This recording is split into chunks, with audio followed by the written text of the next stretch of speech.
आज वही मामला 2 मिनट में आपसे टाइम लूंगा।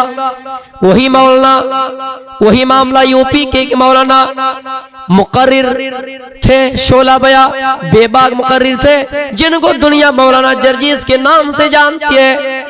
मुझे बताइए कसूर क्या था?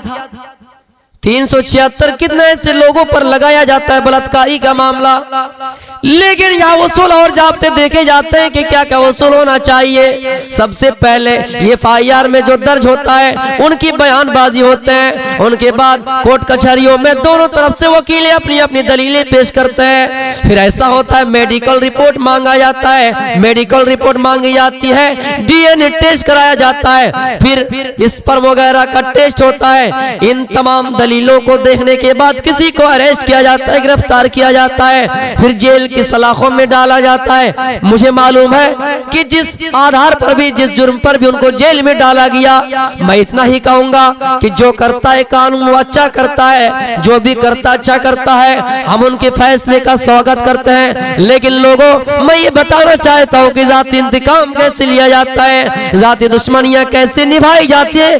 कि जो 8 साल का मामला चला रहा था, ऐसा करने वाला कौन है, ऐसा करने वाला कौन है, हम और आप अच्छी तरह से जानते हैं। यानी हम ये चाहते हैं कि हम और आप जो जिस मायार के हैं, जो जिस पोजीशन के, वो उसी पोजीशन में रहे, कोई आगे न बढ़े। कोई इंसान अगर आगे बढ़ता है, हम उनकी तरक्की देखकर हसद करते हैं कि वो इंसान आगे क्यों बढ़ता है, वो इंसान इतना माला माल दौलत से क्यों होता है, उनके पास प्रॉपर्टी कहाँ से आ रहे हैं, उनको इतना रकम क्यों मिल रहा है। यकीन जानिए, जब हजरत उमर रज़ियल्लाहु ताला अन्हु को कत्ल किया गया, शहीद किया गया, सिर्फ इतना जुमला कहा था, क्या लोगों इतना बता दो कि मेरा कातिल कौन है। लोगों ने बताया आपका कातिल मुसलमान नहीं है, गैर है। तो क्या खुशी इस बात की कि मेरा कातिल मुसलमान नहीं है। मौलवी जर्जीस, आपका मैं अदब से नाम लेता हूँ, आप खुशी इस बात पर मनाइए कि आपको जेल में डालने वाला कोई गैर नहीं था, अपने ही लोग थे। इस घर को आग लग गई, इस घर के ही चिराग से उम्र भर जिनको अपना समझते रहे, वो भी हमको मसीहा समझते रहे। क्या समझना था, क्या समझते रहे, कातिलों को मसीहा समझते रहे। मेरे प्यारे साथियों, ऐसा ही मामला गौतम बुद्ध के साथ भी हुआ था। एक लड़की को पैसा देकर गवाही के लिए भरे मंच पे, भरे सभा में बुलाया गया था। वो लड़की अपने पेट में गट्ठर बांधकर, पेट को बड़ा करके मजलिस में आ गए। गौतम बुद्ध अपने मानने वाले को नसीहत कर रहे थे, अपने मानने वाले को स्पीच दे रहे थे, लेक्चर दे रहे थे, और इतने में वो लड़की आ गई, पेट में गठरी बांधी हुई थी, पेट में पेट को बड़ा करके, और लोगों से कहा, लोगों तुम जिसकी बात सुन रहे हो ये गौतम बुद्ध है, जानते हो कि ये कौन है? ये मेरे साथ मुंह काला किया है, इन्होंने मेरे साथ बलात्कारी किया है, इन्होंने मुझसे गलत काम किया है, और गलत काम करने के बाद मेरे पेट में बच्चा भी ठहर गया है। इसको न मुझसे कोई मतलब है, न मेरे बच्चे से कोई मतलब है। ये तो सिर्फ लोगों को तकरीरें करता है, लोगों के सामने लोगों को लेक्चर देता है। मेरे प्यारे साथियों, सेम वही मामला है जो अभी चल रहा है। लड़की को पैसा देकर कि जाओ वकीलों के सामने ये कह देना, कोर्ट कचहरी में ये कह देना कि मेरे साथ ऐसा ऐसा काम किया गया।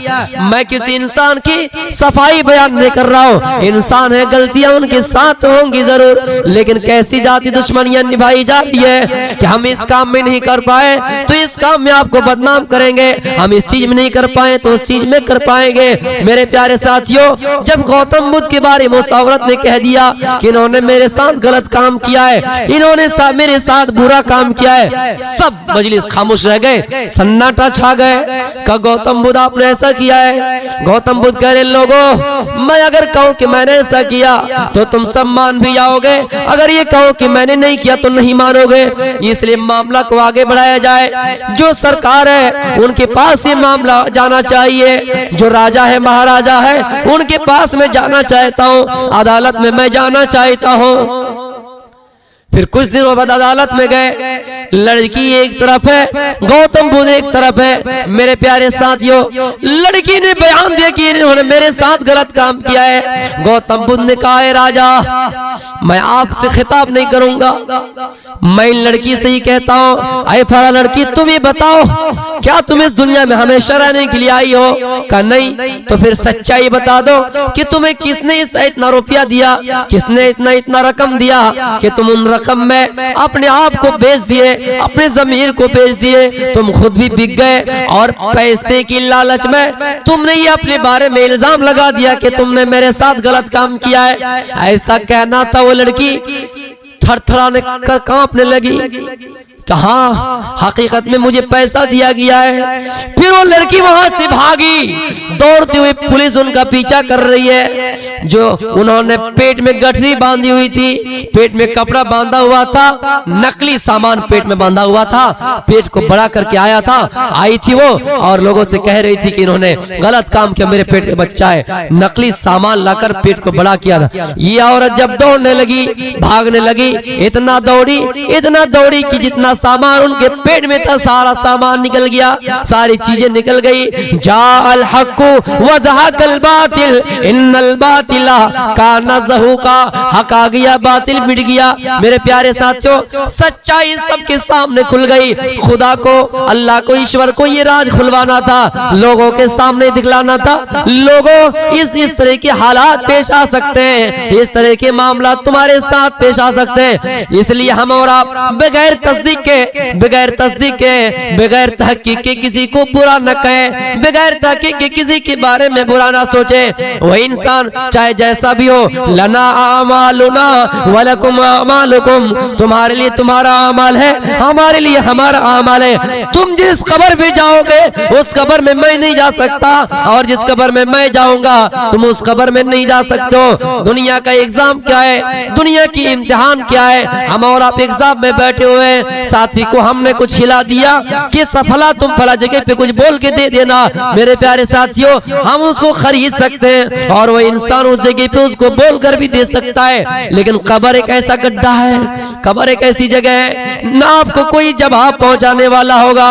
हमने कितने ऐसी जगह है, बाकायदा वहां से लेटर आता है, चिट आता है, सवाल का जवाब देने के लिए, बाकायदा जवाब लिखवाने के लिए पैसे देकर मौलवी रखे जाते हैं, मास्टर रखे जाते हैं, गुरु रखे जाते हैं। लेकिन लोगों, बताओ क्या कब्र के अंदर भी कोई सवाल का जवाब दे सकेगा?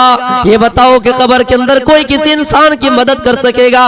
नहीं। जब नहीं तो हर इंसान को गौर करना चाहिए। वल तंजुर नफ्सुम मा क़द्दमत लिगद, हर इंसान को गौर करना चाहिए कि उसने कल क़यामत के दिन के लिए कौन सी तैयारी कर रखी है। हजरत उमर रज़ियल्लाहु ताला अन्हु एक ऐसे साहबी हैं जिन्होंने पूरी लगभग आधी दुनिया में हुकूमत की, जिनकी सल्तनत आधी दुनिया में रही, फिर भी रात की तारीखी में उड़ते, रात के सन्नाटे में उड़ते हैं और गश्त कर रहे हैं, मोहल्ले में तलाश करते हैं कि कौन गरीब है, किनके घर में चूल्हा जला है। यहाँ तो बड़े मौलवियों का हाल ही है, बड़ा मौलवी बन गया, बड़ी टोपी लगा लिए, लंबी दाढ़ी रख लिए और सीना तान के आके बैठ जाएंगे इनके खिलाफ, उनके खिलाफ। मेरे प्यारे साथ यकीन जानिए, आपके दिल में अगर राई के दाने के बराबर भी तकब्बुर है, आपका अमल कबूल नहीं होगा, आप फंसोगे, इंशाअल्लाह फंसोगे।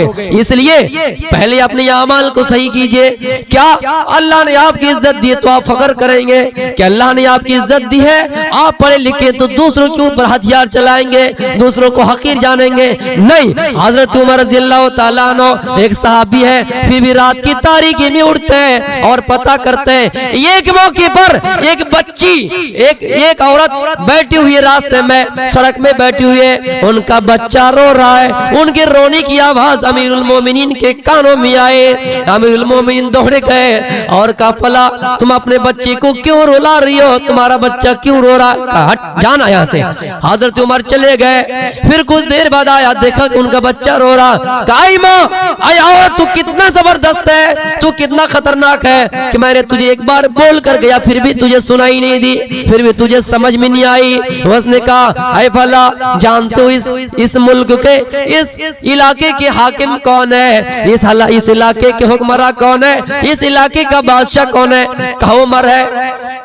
अच्छा क्या हुआ, उमर ने सिस्टम कर दिया है जब तक बच्चा खाने के लायक ना हो, जब तक बच्चा खाने ना लगे, रोटी का टुकड़ा उनके मुंह में ना लगे, उनको बैतुल माल से वजीफा नहीं मिलेगा। जिस तरह हम और हमारे इस दौर में जब तक फिंगरप्रिंट ना लिए जाए, आधार कार्ड उनका ना बने, उनको खजानसी कुछ माल नहीं देगा। उसी तरह उस जमाने में सिस्टम था, जब तक बच्चा खाने के लायक ना हो जाए, बैतुल माल से उसको कुछ नहीं मिलेगा। उस औरत ने कहा, अरे फला, मैं इसको दूध छुड़वा रही हूँ, मैं इसको दूध छुड़वा रही हूँ और ये दूध ना पीने के कारण रो रहा है। जब तक ये दूध नहीं छोड़ेगा, बैतुल माल से तनख्वाह नहीं आएगी, बैतुल माल से इनको वजीफा नहीं मिलेगा। हजरत उमर ने वही खड़े होकर सोचने लगे और बैतुल माल जाकर कहने लगे और अपने आप को ये कहने लगे कि उमर ने आज तक कितने बच्चे का कातिल कर दिया, कितने बच्चे को कत्ल कर दिया, कितने बच्चे का कातिल बन गया। चलो जाओ, आज के बाद से ही ऐलान होता है कि जैसे बच्चा पैदा होगा उसी दिन से उनकी तनख्वाह, उनकी सैलरी, उनका वजीफा मुकर्रर कर दिया जाएगा। कितनी माँ ऐसी है जो अपने बच्चे को रुलाए क्योंकि तनख्वाह लेने के कारण। तो मेरे प्यारे साथियों, उमर रज़ियल्लाहु तआला अन्हु के सहाबी थे, फिर भी रात की तारीखें में उठकर लोगों की खबर लिया करते थे। हम अपनी तकरीर को यही से खत्म करते हैं, 2+ हो गया। मेरे प्यारे साथियों, आखिर में दुआ है बारिला इस जलसे को कबूल अता फरमा। हमारे अंदर जो बोलने में गलतियां हुई है, आप उनकी इस्लाह करने की कोशिश कीजिए हत्तल इम्कान। अल्लाह हमको माफ करे। वमा अलैना इल्लल बलागुल मुबीन व आखिरु दावाहुम अल्हम्दुलिल्लाहि रब्बिल आलमीन। अस्सलामु अलैकुम व रहमतुल्लाहि व बरकातुहू।